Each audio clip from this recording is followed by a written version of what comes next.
Hello everyone, welcome back to my YouTube channel keep learning. आज हम discuss करेंगे topic bond. What is bond? In chemistry a bond is the force that holds atoms together to form compounds. अगर हम बात करें chemistry में तो bond एक ऐसी फोर्स है जो एटम्स को आपस में जोड़ के रखती है और फिर क्या बनाती है? कंपाउंड्स या फिर मॉलिक्यूल्स बनाती है। एटम्स यहाँ पे अलग अलग एलिमेंट्स के भी हो सकते हैं और सेम एलिमेंट्स के एटम को जोड़ के मॉलिक्यूल्स बनेंगे। तो अगर सेम एलिमेंट्स के एटम को जोड़ेंगे तो आपके पास मॉलिक्यूल्स बनेंगे और डिफरेंट एलिमेंट्स के एटम को अगर हम आपस में जोड़ेंगे तो उसको हम क्या बोलेंगे? कंपाउंड। तो यहाँ पे जो फोर्स एटम्स को आपस में जोड़ के रख रही है उसको हम बॉन्ड बोलते हैं। अब देखो, बॉन्ड्स जो हैं वो डिफरेंट डिफरेंट टाइप्स के होते हैं। सो types of bonds, first one is ionic bond. नाम से आइडिया लग रहा है, आयनिक बॉन्ड मीन्स आयंस के बीच में जो बॉन्ड होगा उसको हम आयनिक बॉन्ड बोलते हैं।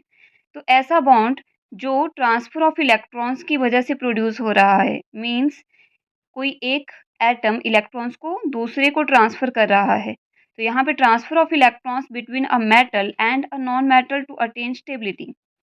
जब कोई मेटल इलेक्ट्रॉन्स को ट्रांसफर कर रही है किसी नॉन मेटल को टू अटेन स्टेबिलिटी, कि क्या हो जाए, दोनों ही एटम्स आपस में स्टेबल हो जाएं, मेटल का एटम भी स्टेबल हो जाए और नॉन मेटल का जो एटम है वो भी क्या हो जाए? स्टेबल हो जाए।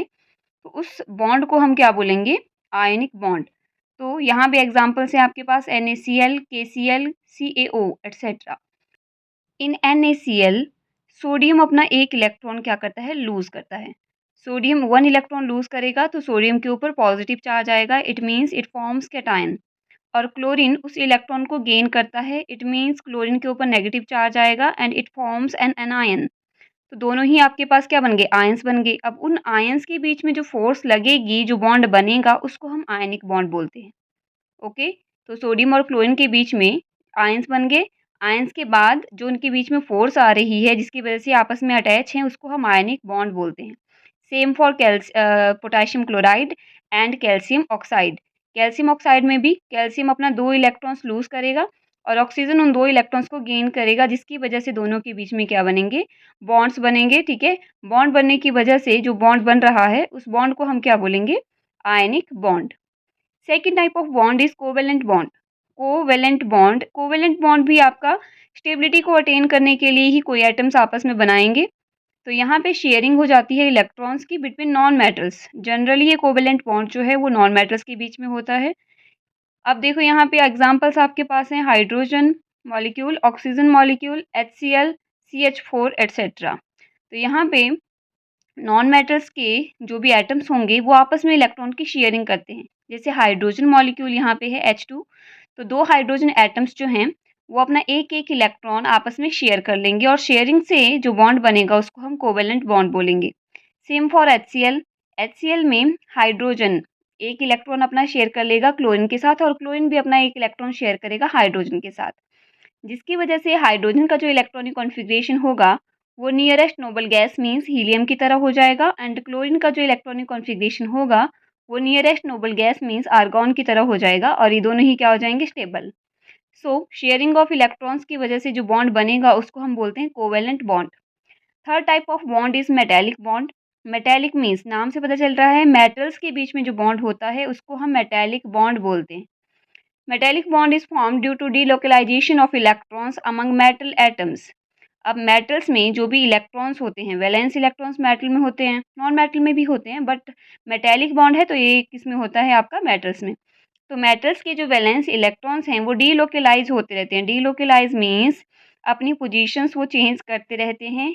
ठीक है, और मेटल्स के जो एटम हैं उनके बीच में, एटम्स के बीच में क्या आ जाती है? एक फोर्स आती है, उस फोर्स को बोलते हैं हम मेटेलिक बॉन्ड। मेटल के एटम्स के बीच में जो फोर्स लग रही है उस फोर्स को हम क्या बोलेंगे?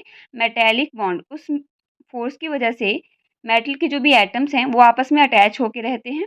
ठीक है, तो यहाँ पे एग्जांपल आप अलग अलग मेटल्स के एग्जांपल ले सकते हैं, जैसे कि copper, magnesium, aluminium, cobalt etcetera.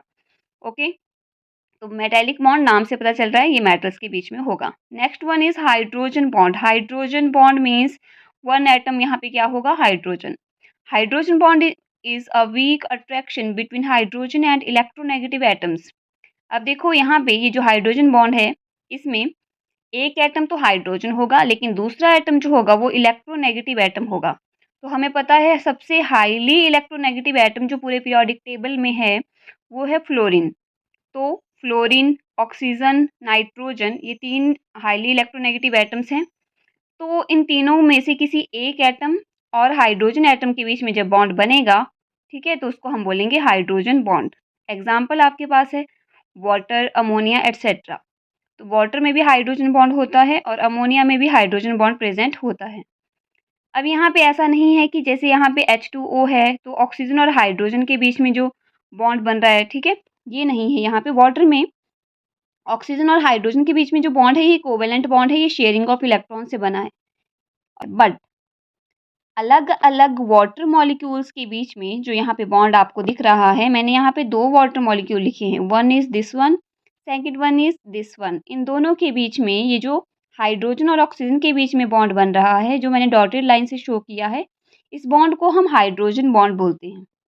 Hydrogen और किसी भी इलेक्ट्रोनेगेटिव एटम के बीच में जब बॉन्ड बन रहा है, उसको हम क्या बोलते हैं? Hydrogen bond. Van der Waals forces. Van der Waal forces are weak intermolecular attractions और फोर्सेस। अब ये जो वैंडरवाल फोर्सेस हैं, ये वीक इंटरमॉलिक्यूलर अट्रैक्शंस हैं। इंटरमॉलिक्यूलर मीन्स 2 मॉलिक्यूल्स के बीच में जो अट्रैक्शंस हो रही हैं या फोर्सेस हैं, उनको हम वैंडरवाल फोर्सेस बोल रहे हैं। और ये जो फोर्सेस हैं, ये डिपेंड करती है डिस्टेंस के ऊपर। एटम और मॉलिक्यूल्स के बीच में कितना डिस्टेंस है, उसके ऊपर ये फोर्सेस डिपेंड करती हैं। और ये जो वैंडरवाल फोर्सेस हैं, ये जनरली आपकी गैसेस में होती हैं।